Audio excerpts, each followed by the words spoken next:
I have no problem going 300 feet down an illegal mine in Africa, documenting modern-day slavery. What scares me is being here talking to all of you about myself. So here goes. When I was a little girl, my mother used to say to me, "Lisa, always remember who you are." My mother and I were very connected, but my childhood was chaotic and unpredictable. I take solace in imagining that I was somewhere far away.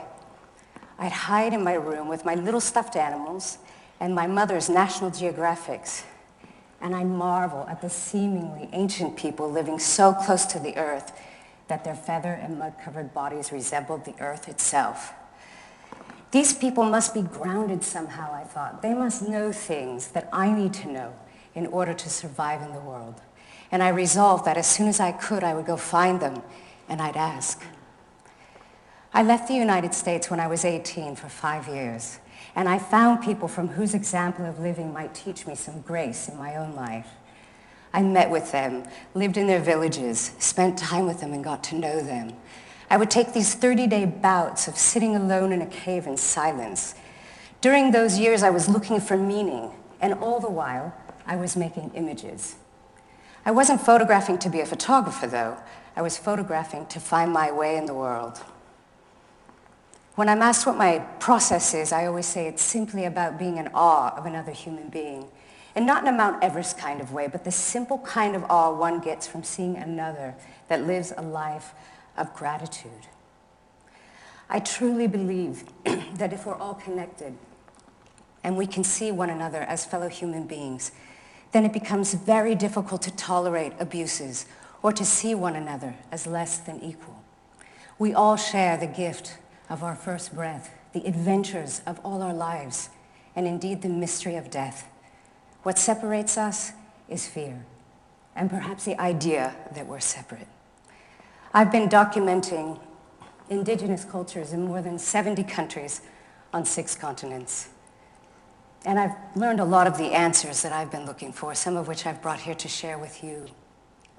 I don't consider myself a photojournalist. I really consider myself a witness.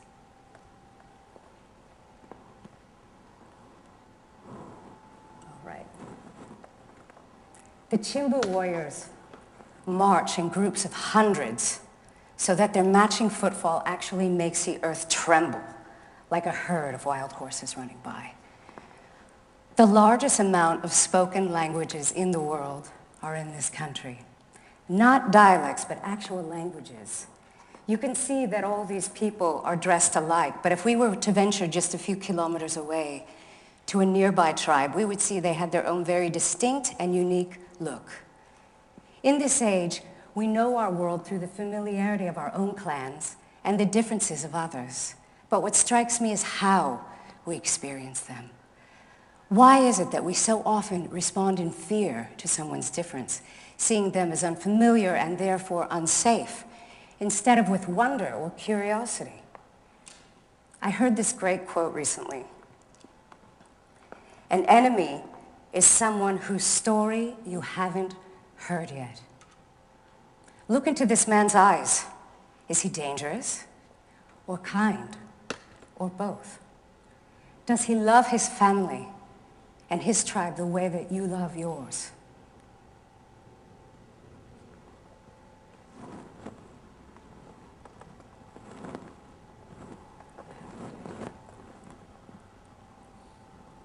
Look at this woman. Tell me, is she rich or is she poor?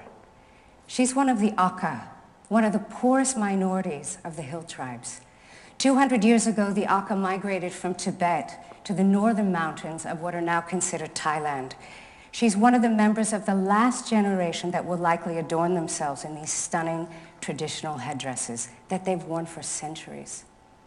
When I met her in her very small, impoverished hut, she appeared like royalty to me. Children are astounding. They're natural-born gazers. I met this little girl at a monastery in Bhutan that was built solely for the purpose of blessing children. Can you imagine? After I made this image, she smiled at me and vanished around the corner. When I think of my own children, I note their innate trust toward others. And in fact, when we travel together, they instantly make friends, and they're never hindered by a foreign language. When is it that we lose that? One morning, I had an appointment to meet the abbot of a monastery in Thailand. As I was nearing the temple grounds, I was struck by this sudden guttural roar of this wild, unseen animal. As I neared nearer and went around a bend, this is what I saw. The abbot of the monastery sitting with a full-grown tiger in his lap like his favorite house cat. But this relationship is impossible, no? Yet here it was, these unlikely friends, these implausible pair, clearly enjoying one another's companionship. This is one of my most popular images, and I think it's because it sort of short-circuits your way of thinking. Your mind is saying, oh, this is very beautiful, while your gut is saying, this is instinctively wrong somehow. And then you stand back and you pause and you think, what is it? What can be born if there's enough trust and reverence and respect? What relationship can come from that premise?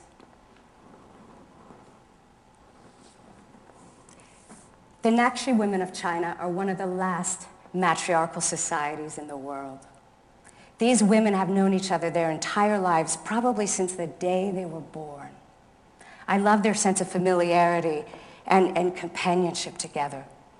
The woman in the front row with the white head wrap is a widow, and here she's seen telling a story about her late husband. Now you can see they're all getting a bit of a chuckle about it, but what I love is that it's sort of this microcosm of our global community and a reminder about what is possible when we're all in it together.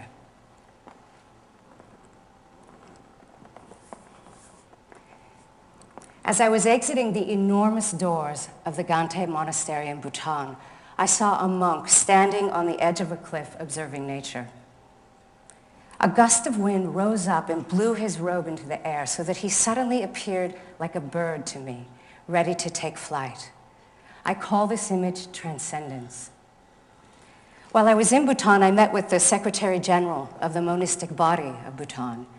And over a series of dinners and teas, he spoke about the importance of his people being mindful and awake, to have a sense of devotion toward themselves and their community, their country and environment, that everyone alive is a part of our community, and the world is our home.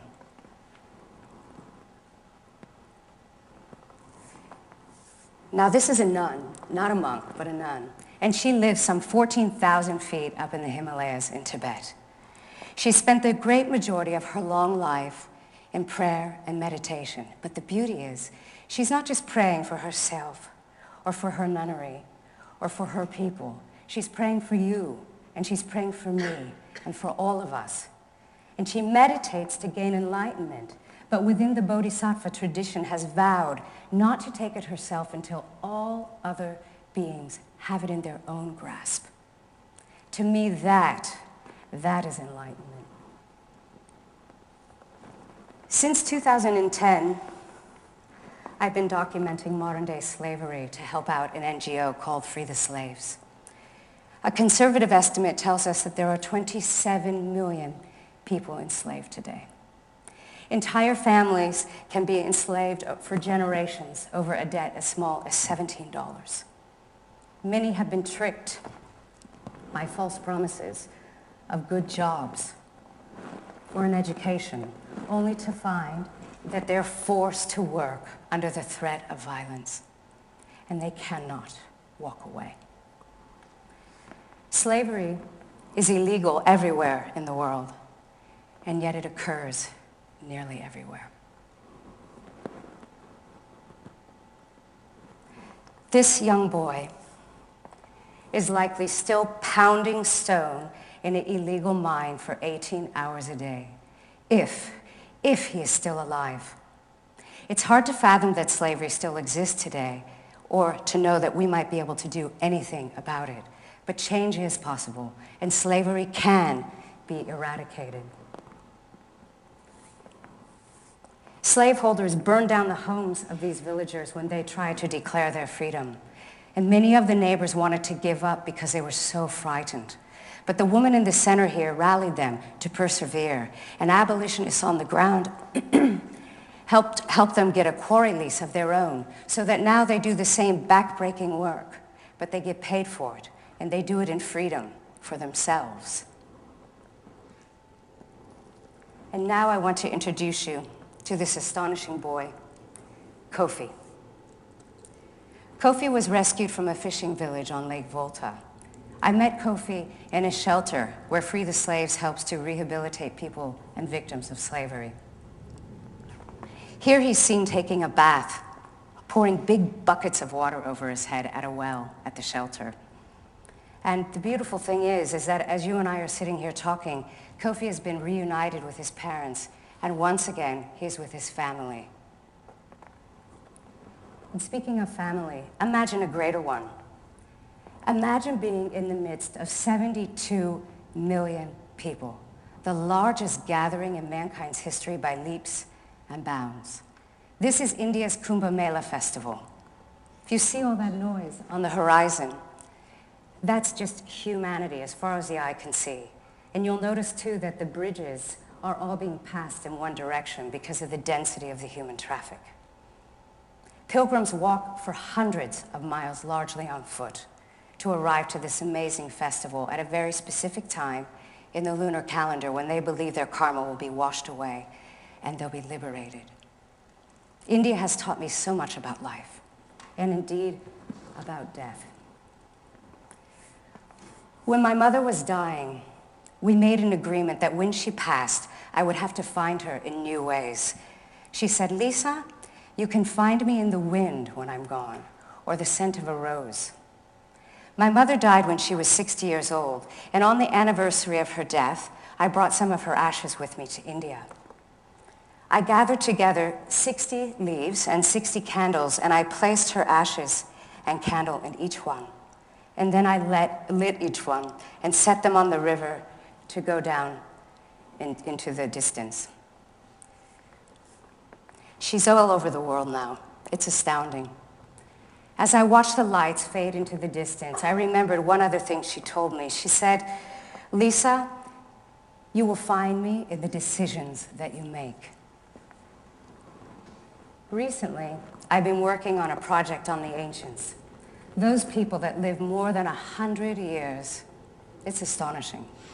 These people are the keepers of knowledge and sometimes generations of wisdom. On one day, I had the great privilege of meeting a woman that was 110 years old. Can you imagine? After I was done 12 o'clock. After I was done photographing her, I knelt at her feet and I took her hands in mine and I gazed into her eyes. She looked back at me very intently and she spoke slowly and deliberately at first, and then very quickly and passionately. Now, I don't speak much Italian, let alone any Sardinian, but I knew that she was telling me everything I needed to know.